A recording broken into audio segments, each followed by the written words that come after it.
వేదికపై ఉన్న పెద్దలు, అతిథులు, మరి పాత్రికేయ మిత్రులు, వేదికలో ఉన్న పట్టభద్రులందరికీ కూడా నమస్తులు. మరి చినుకులు ఎక్కువ అవుతున్న సందర్భంలో నేను మాట్లాడవలసి వస్తుంది. వేదిక పైన ఉన్న ఎవరు కూడా అన్యత భావించకూడదు. వర్షం తగ్గిన తర్వాత మళ్ళీ వక్తలందరి చేత మనం మాట్లాడడానికి అవకాశం ఉంటుంది. సో బాగా భారీ వర్షం ఏం లేదు కాబట్టి ఎవరు కూడా లేకుండా కాసేపు కూర్చోవాలని కోరుతున్నాం. మరి ముఖ్యంగా ముందుగా ఈరోజు బైక్ ర్యాలీని సక్సెస్ చేసిన యువకులకు అందరికీ నేను కృతజ్ఞత అభివందనలు తెలియజేస్తున్నాను. సుమారుగా ఒక 1000 బైక్స్ కరీంనగర్ నలుమూలల చాలా అద్భుతమైన ర్యాలీని మరి ఎక్కడెక్కడి నుంచో స్వచ్ఛందంగా రావడం జరిగింది. వారికి ధన్యవాదాలు. మరి అలాగే అల్ఫోర్స్ విద్యా సంస్థల అధిపతి నుంచి మరి ఎమ్మెల్సీగా రావడానికి నన్ను ముందుంచి నడిపించిన మా విద్యా సంస్థల ఫ్యామిలీ మెంబర్స్, అట్లాగే మరి ముఖ్యంగా కరీంనగర్ ప్రజలు, నేను ఎవరి బలం చూసి ఈ ఎన్నికల్లో దిగాను అంటే దట్ ఈజ్ ఓన్లీ కరీంనగర్ ప్రజల యొక్క అభిమానంతో, వాళ్ళ సపోర్ట్ ఉంది అనే నమ్మకంతో మరి నేను ఎన్నికల్లో ముందుకు రావడం జరిగింది. కాబట్టి మరి ఏ నమ్మకంతో అయితే నేను ముందుకు వచ్చానో మరి ఇప్పటి వరకు మీరు అద్భుతంగా మీ సపోర్ట్ని అందించారు. దానిలో భాగంగానే మరి వాళ్ళ ఎన్రోల్మెంట్ మనం సుమారుగా 65,000 ఎన్రోల్మెంట్ ఓన్లీ న్యూ కరీంనగర్ నుంచి మనం చేసుకున్నాం. 3,60,000 మొత్తం ఎన్రోల్మెంట్లో ఒక 60,000 ఓన్లీ మన కరీంనగర్ జిల్లానే చేసింది. అంటే మన కరీంనగర్ పట్టభద్రుల యొక్క ఉత్సాహం, మరి నరేందర్ రెడ్డిని గెలిపించాలన్న ఉత్సాహం ఏ విధంగా ఉంది అక్కడ మాత్రమే కనబడుతుంది. మరి ఇందులో మనం ఎంటైర్ ఓన్లీ వియన్నా టీం నుంచి 1,23,000 ఫస్ట్ సెషన్లో చేశాం. ఈ గ్యాప్లో రెండవ దానిలో కూడా మనం ఒక 10,000 పూర్తి చేసుకున్నాం. అంటే సుమారుగా ఒక 1,50,000 మనం టార్గెట్ పెట్టుకొని ఎన్రోల్ చేసుకోవడానికి మనం ముందుకు వెళ్తున్నాం. ఇవాళ మనం ఒక కరీంనగరే కాదు, మొత్తం 42 అసెంబ్లీ కాన్స్టిట్యూయెన్సీ నేను చుట్టుముట్టి వచ్చాను ఈ 90 రోజుల్లో. ప్రతి మూలన కూడా, ఎందుకంటే కరీంనగర్ ఎలా అయినా నా ప్రజలే, నా పేరెంట్స్, నా విద్యార్థులు, నా శ్రేయోభిలాషులే కాబట్టి కరీంనగర్ను వదిలి నేను ఇన్ని 90 రోజుల్లో మొత్తం చుట్టుముట్టి వచ్చాను. ఎన్నో విషయాలను మరి అవగాహన చేసుకొని రావడం జరిగింది. మరి చివరిగా ఇప్పుడు కరీంనగర్లో ఒక భారీ సభ ఏర్పాటు చేసి మరి నేను అక్కడ నేర్చుకున్నది ఏంటి, హామీ ఇచ్చింది ఏంటి, తర్వాత అసలు పట్టభద్రుల సమస్యలు ఏంటి, ఒకసారి ఒక గ్యాప్లో ఇంకా మనకు 3 నెలల సమయం ఎన్నికలు ఉన్నా ఒకసారి మనం రివోక్ చేసుకోవడానికి అవకాశం ఉంటుందని ఈరోజు మనం అందరినీ గ్యాదర్ చేయడం జరిగింది. మరి వాళ్ళ వెళ్తున్నప్పుడు ఎన్నో విషయాలు మనం గమనించడం జరిగింది. మరి ముఖ్యంగా మరి ప్రైవేట్ యాజమాన్యాలు వేదిక పైన ఉన్నారు. వారి రీఎంబర్స్మెంట్ గురించి మరి చాలా ఇబ్బంది పడుతూ మరి కోట్ల కొద్ది రూపాయల అప్పులు పే చేస్తూ జీతాలు పే చేస్తున్న యాజమాన్యాలను చూస్తే మరి నిజానికి తప్పకుండా వారికి ఒక పెద్దన్నగా ఉండాలని చెప్పేసి కోరుకుంటూ తక్షణమే మరి ఒక 50% బకాయిలు విడుదలకు నేను కృషి చేయడం, రాబోయే రోజుల్లో ప్రతి 3 నెలలకు ఒకసారి మరి బకాయిలు వచ్చే విధంగా తప్పకుండా నేను కృషి చేస్తానని వారికి హామీ ఇస్తున్నాను. మరి అంతేకాకుండా జూనియర్ కళాశాల ఆర్టీఎఫ్ పెంపు కూడా మరి వాళ్ళ గత 20 సంవత్సరాల నుంచి మనం పోరాడుతున్నాం. ఆర్టీఎఫ్ 1700, 1900 మాత్రమే ఉంది. జూనియర్ కళాశాల ఆర్టీఎఫ్ పెంచాలన్నది కూడా ఒక డిమాండ్ నేను పలు జూనియర్ కళాశాల వెళ్ళినప్పుడు తెలియడం జరిగింది. తప్పకుండా దాని పట్ల కూడా చిత్తశుద్ధితో కృషి చేస్తాను. మరి వాళ్ళ గవర్నమెంట్ ఎంప్లాయీ చూసుకుంటే 5 డిఏ పెండింగ్లో 1 డిఏ మొన్న రావడం జరిగింది. ఇంకా 4 డిఏ పెండింగ్లు, తప్పకుండా దానికి నేను కృషి చేస్తాను. మరి వాళ్ళ 317 జీవేతో చాలా మంది ఇబ్బంది పడుతున్నారు. 100 కిలోమీటర్ల దూర ప్రయాణం, తర్వాత రిటైర్మెంట్ స్టేజ్లో 317 జీవో బాధితులు నేను చూశాను. మరి తప్పకుండా వారికి అండగా ఉంటూ విత్ ఇన్ ద డిస్ట్రిక్ట్ వారికి ట్రాన్స్ఫర్స్ కలిపే విధంగా ఇంటర్నల్ ట్రాన్స్ఫర్స్ చేస్తూ మరి ఆ 317 జీవో బాధితులకు కూడా నేను అండగా ఉంటానని చెప్పేసి హామీ ఇస్తున్నాను. మరి అలాగే ఇవల్ల కాంట్రాక్ట్ లెక్చరర్స్, గెస్ట్ ఫ్యాకల్టీ వాళ్ళ సమస్యలు కూడా విని ఉన్నాం మనం. వాళ్ళకి 010 స్కేల్ లేదని, తర్వాత మినిమం టైం స్కేల్ ఉండాలని, తర్వాత హెల్త్ కార్డ్స్ రావాలని కూడా వాళ్ళు చెప్తున్నారు. తర్వాత కేర్ టేకర్స్ లేవని వాళ్ళ రెసిడెన్షియల్ స్కూల్స్, మరి బీసీ, ఎస్సీ, ఎస్టీ గురుకులాల్లో కావచ్చు, కొత్తగా పెట్టిన రెసిడెన్షియల్ కాలేజెస్లో కావచ్చు, కేర్ టేకర్ లేకుండా లెక్చరర్సే ఇవల్ల మరి కిచెన్లో కానీ, హాస్టల్లో కానీ, డైనింగ్లో కానీ మరి మల్టిపుల్ రోల్స్ ప్లే చేస్తున్నారు. వారు చెప్పింది ఏంటంటే మమ్మల్ని చదువుకే ఫోకస్ చేస్తే ఇంకా మనం బాగా ముందుకు వెళ్ళొచ్చు, కాబట్టి కేర్ టేకర్ సిస్టమ్ ఇంప్లిమెంట్ చేయాలని చెప్పేసి వారు చెప్తున్నారు. అది జెన్యూన్ రీజన్గా మరి నేను భావిస్తున్నాను. అలాగే కాంట్రాక్ట్ టు రెగ్యులర్ కూడా ఇంకా కొద్దిమంది కొన్ని కారణాల వల్ల ఆగిపోయినాయి. మరి వాళ్ళందరూ క్వాలిఫైడ్ ఉన్నారు. తర్వాత వారికి క్వాలిఫికేషన్ లేని వాళ్ళు కూడా కొంచెం టైం ఇచ్చి అవన్నీ చేయాలని చెప్పేసి కూడా కోరుతున్నాం. మరి ముఖ్యంగా ఇవాళ ఎంటైర్ గవర్నమెంట్ సెక్టర్లో చూసుకున్నట్లయితే మరి ఇన్ఫ్రాస్ట్రక్చర్ ఫెసిలిటీస్ మనం ఇంకా చేర్పించాల్సిన అవసరం ఎంతైనా ఉంది. కాబట్టి ప్రభుత్వ విద్యా సంస్థల బలోపేతానికి నేను తప్పకుండా కృషి చేస్తానని చెప్పేసి సందర్భంగా కోరుతున్నాను. అలాగే మన కరీంనగర్కి దగ్గరలో ఉన్న కొండగట్టులో మరి కొండగట్టు జేఎన్టీయు మీ అందరికీ కూడా తెలిసిందే. ఆ కొండగట్టు జేఎన్టీయు మరి ఆల్రెడీ వాళ్ళ యూనివర్సిటీ కొరకు అన్ని హంగులతోటి ముందుకు వచ్చేసింది. దానికి కనుక మనం ఒక యూనివర్సిటీ మనం ప్రతిపాదన చేసి యూనివర్సిటీ వచ్చినట్లయితే మన చుట్టుపక్కల ఉన్న ప్రైవేట్ ఇంజనీరింగ్ కాలేజ్ తర్వాత గవర్నమెంట్ ఇంజనీరింగ్ అన్నింటికీ కూడా వేదిక మనకు కొండగట్టు అవుతుంది. కొండగట్టు అనేది మన ఉత్తర తెలంగాణకి మరి ప్రముఖ పుణ్యక్షేత్రం కాబట్టి కళాశాలలకు యాజమాన్యాలకి మరి మనకు కూడా బాగుంటుందని చెప్తూ ఇవాళ అందరం కూడా మనం జేఎన్టీయు హైదరాబాద్ పైన డిపెండ్ అయి ఉన్నాం.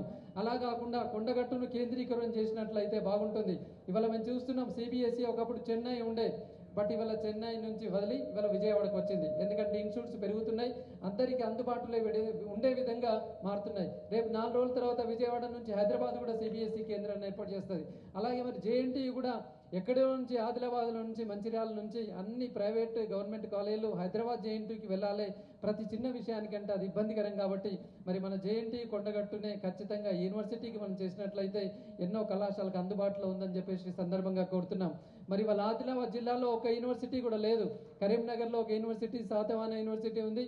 మరి వాళ్ళ మనకి నిజామాబాద్లో తెలంగాణ యూనివర్సిటీ ఉంది.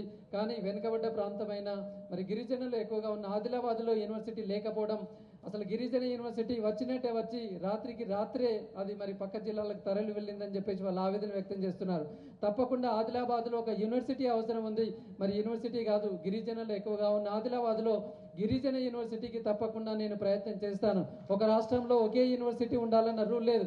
ఎక్కడ గిరిజనులు ఎక్కువ ఉన్నారో ఆ యూనివర్సిటీ ఉండాల్సిందే. కాబట్టి ఆదిలాబాద్ జిల్లా వాసులకి ఒక గిరిజన యూనివర్సిటీ తప్పకుండా. అలాగే ఇవాళ మెదక్ జిల్లాలో కూడా ఒక యూనివర్సిటీ లేదు. ఇవాళ ప్రతి జిల్లాకు ఒక మెడికల్ కాలేజ్ తర్వాత ఎన్నో ప్రైవేట్ యూనివర్సిటీలు వస్తున్న తరంలో మెదక్ జిల్లాకు కూడా ఒక యూనివర్సిటీ, దట్టు మెదక్ జిల్లాలో ఉన్న కాలేజీ కూడా గవర్నమెంట్ డిగ్రీ కాలేజ్ మరి అద్భుతంగా నడుస్తుంది. మరి మంచి ఏరియా కూడా ఉంది కాబట్టి మనం అక్కడ కూడా ఒక యూనివర్సిటీ ఏర్పాటు చేసుకొని ఖచ్చితంగా మన తెలంగాణ యూనివర్సిటీలను ఉస్మానియా యూనివర్సిటీకి ధీటుగా మెరుగుపరచుకోవాల్సిన ఆవశ్యకత ఎంతైనా ఉంది. 90% వేకెన్సీలు ఇవాళ యూనివర్సిటీలలో ఉన్నాయంటే హయ్యర్ ఎడ్యుకేషన్ ఎంత ప్రమాదకరమైన స్థితిలో ఉంది మనం ఆలోచించవచ్చు. అవన్నీ కూడా వేకెన్సీస్ ఫిలప్ చేసినట్లయితే నిరుద్యోగులు ఉద్యోగులుగా రావడానికి అవకాశం ఉంటుంది. పిహెచ్డీలు చేసి మరి పట్టాలు పుచ్చుకొని ఇవాళ ఎంతో బాధపడుతున్న ఆ నిరుద్యోగులకు అండగా ఉండాలంటే వేకెన్సీలు అన్నీ కూడా ఫిలప్ చేయాలని చెప్పేసి సందర్భంగా కోరడం జరుగుతుంది. ఇవాళ బోధన్ షుగర్ ఫ్యాక్టరీ క్లోజ్ అయ్యి అక్కడి స్థానికులకు ఎంప్లాయ్మెంట్కి దూరం అయింది. మరి బోధన్ అంటే మనకు వెళ్తుంటేనే కనబడుతుంటాయి, చెరకు గడలు ఎన్నో కనబడుతుంటాయి. మరి అక్కడ షుగర్ ప్రొడక్షన్ జరిగి ఆ బోధన్ షుగర్ ఫ్యాక్టరీ క్లోజ్ అయిన సందర్భంగా అఫ్ కోర్స్ అక్కడ స్థానికులు మరి అది విత్ ఇన్ ద సిటీ ఉంది, మాకు పొల్యూషన్ వస్తుంది అన్నది ఒక రీజన్ అయినా మరి అవుట్స్కట్స్లో కూడా గవర్నమెంట్ ల్యాండ్ చూపించింది. ఖచ్చితంగా బోధన్ షుగర్ ఫ్యాక్టరీ ఓపెన్ చేసినట్లయితే స్థానికులకు ఉద్యోగాల రూపకల్పన ఎంతో ఉంటుంది. అక్కడ నిరుద్యోగ సమస్యను కూడా మనం నిర్మూలించవచ్చు. కాబట్టి ఖచ్చితంగా మరి ఆ బోధనలోని మూతపడ్డ షుగర్ ఫ్యాక్టరీని తెరిపించే దానికి నేను తప్పకుండా కృషి చేస్తానని చెప్పేసి కూడా ఈ సందర్భంగా కోరుతున్నాను. ఇవాళ ప్రైవేటు విద్యా సంస్థల్లో పనిచేస్తున్న వాళ్ళందరూ కూడా మరి మాకు కూడా గవర్నమెంట్ విద్యా సంస్థల్లో వారిగా ఎక్స్పీరియన్స్ ప్రకారంగా మాకు పరీక్షల నియమావళిలో అన్నింటిలో అవకాశాలు రావాలంటున్నారు.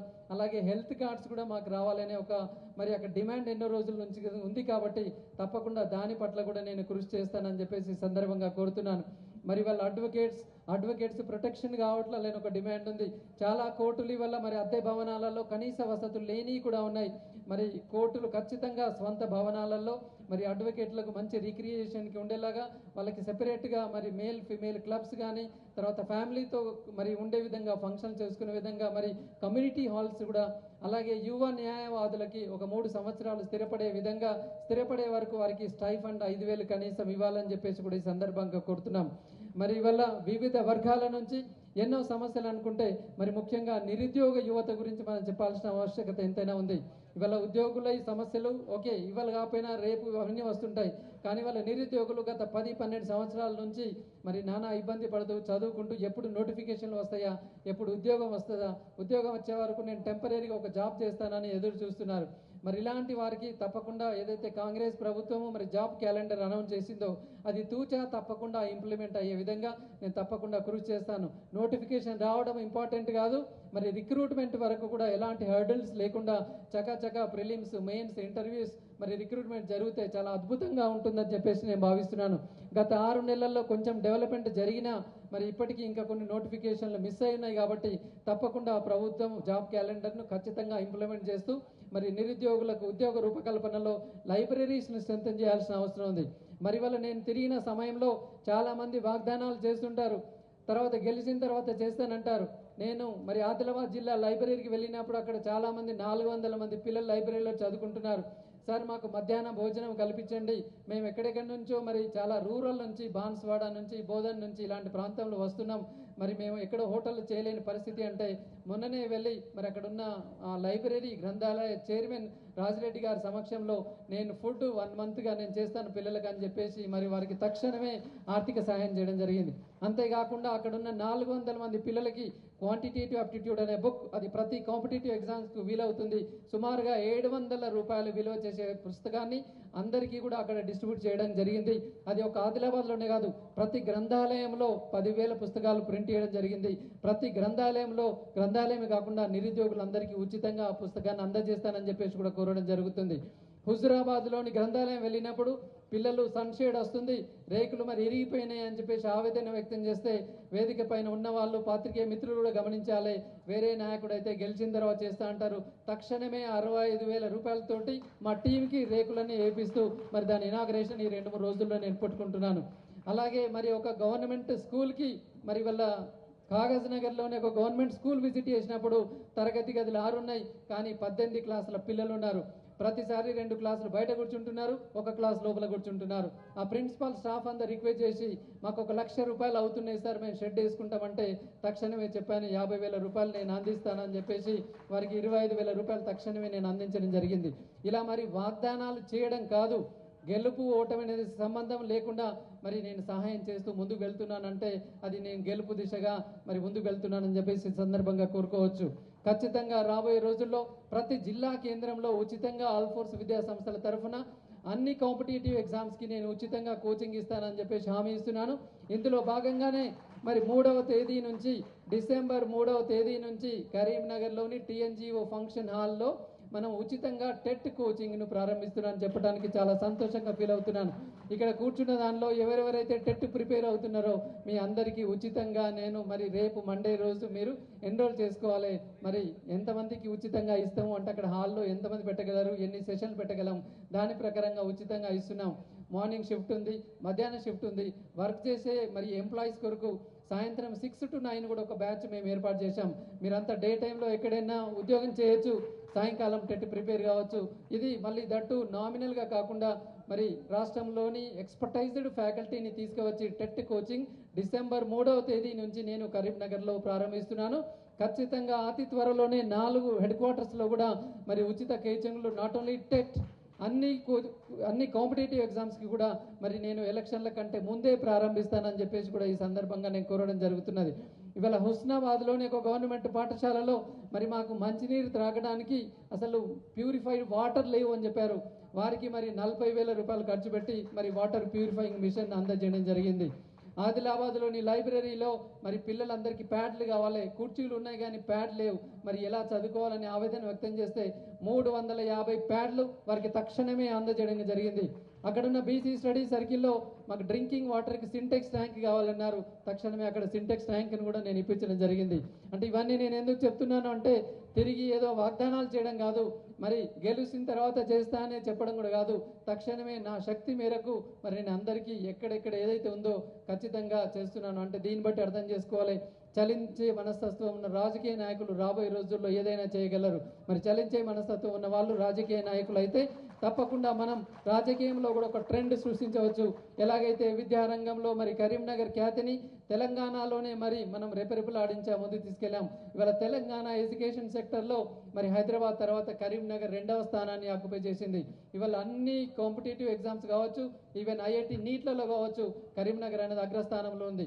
కరీంనగర్ నుంచి ఎవరు వెళ్ళినా హైదరాబాద్కు చెప్తున్నారు, yes Karimnagar education is very good. Not only all force, ఇక్కడ ఉన్న మరి వివిధ schools, junior colleges, degree colleges, engineering college అన్నీ కూడా చాలా మరి అద్భుతంగా నడిపిస్తున్నారు. వారికి కూడా నేను ధన్యవాదాలు తెలియజేస్తున్నాను.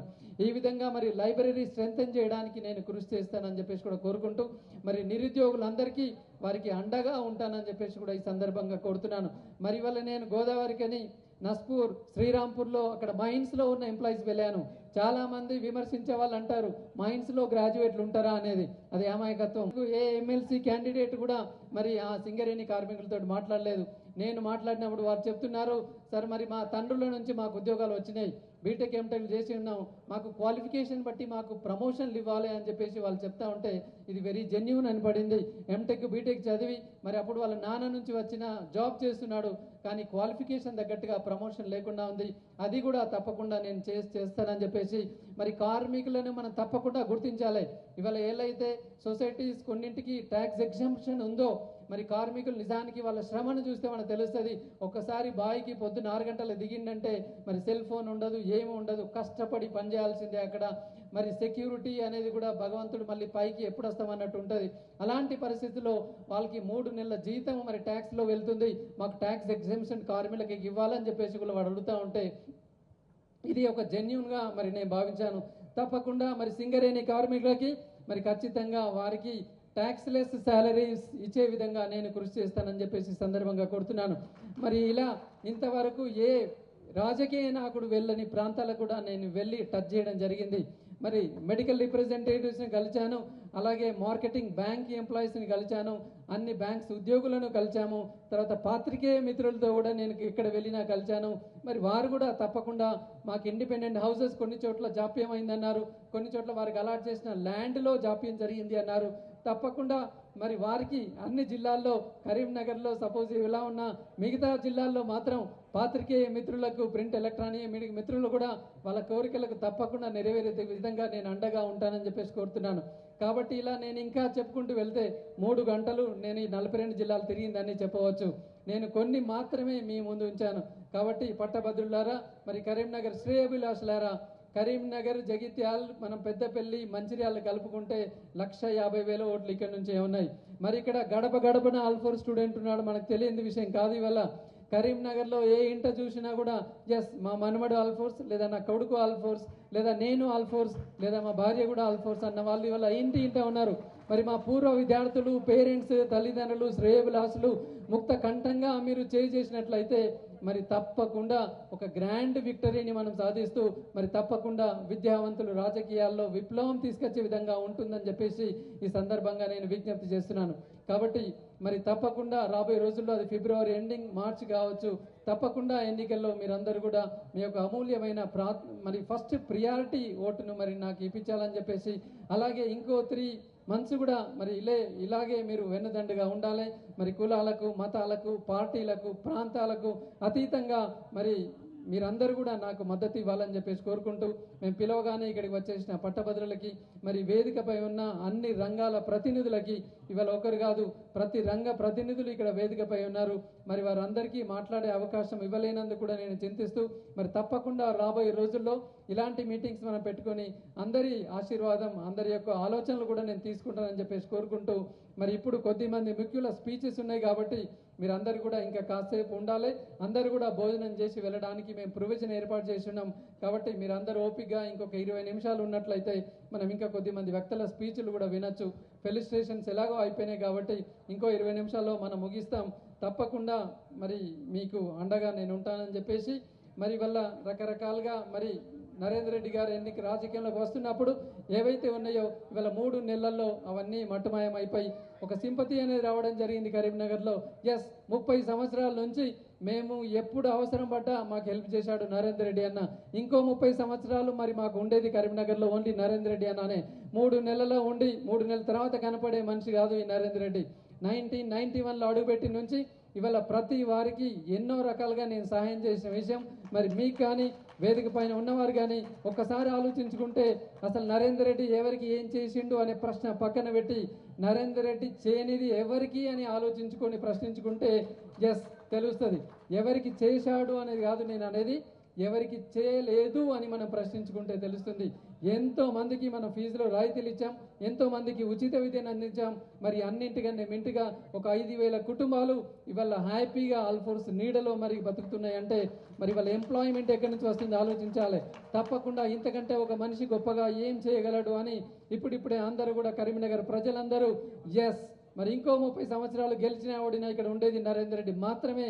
ఖచ్చితంగా మరి కరీంనగర్ కీర్తిని కరీంనగర్ ప్రతిష్టలను తెలంగాణ రాష్ట్రంలో ఇనుమడింపజేసిన నరేందర్ రెడ్డికి మనం మద్దతు ఇస్తామని చెప్పేసి అందరు చెప్తున్న ఈ తరుణంలో తప్పకుండా వీరందరికీ రుణపడి ఉంటానని చెప్పేసి మరి ఎడ్యుకేషన్ సిస్టంలో కూడా మరి వాళ్ళు చూసుకున్నట్లయితే మరి మనం నాణ్యమైన విద్యను అందిస్తూ మరి ముందుకు తీసుకుని వెళ్తున్నాం. రాబోయే రోజుల్లో కూడా ఎవరికీ భారం కాకుండా ఖచ్చితంగా ఇటు విద్యా సంస్థలని అటు రాజకీయాన్ని రెండింటినీ సమతుల్యంగా నడిపిస్తూ మీ అందరి మన్నలను పొందుతానని చెప్పేసి కూడా చివరికి మరి వాగ్దానం చేస్తూ మరి సహాయ సహకారాలు అందించిన బిగ్ ఎన్రోల్మెంట్ చేసిన మీ అందరికీ నేను పేరు పేరున ధన్యవాదాలు తెలియజేస్తున్నాను. Thank you very much.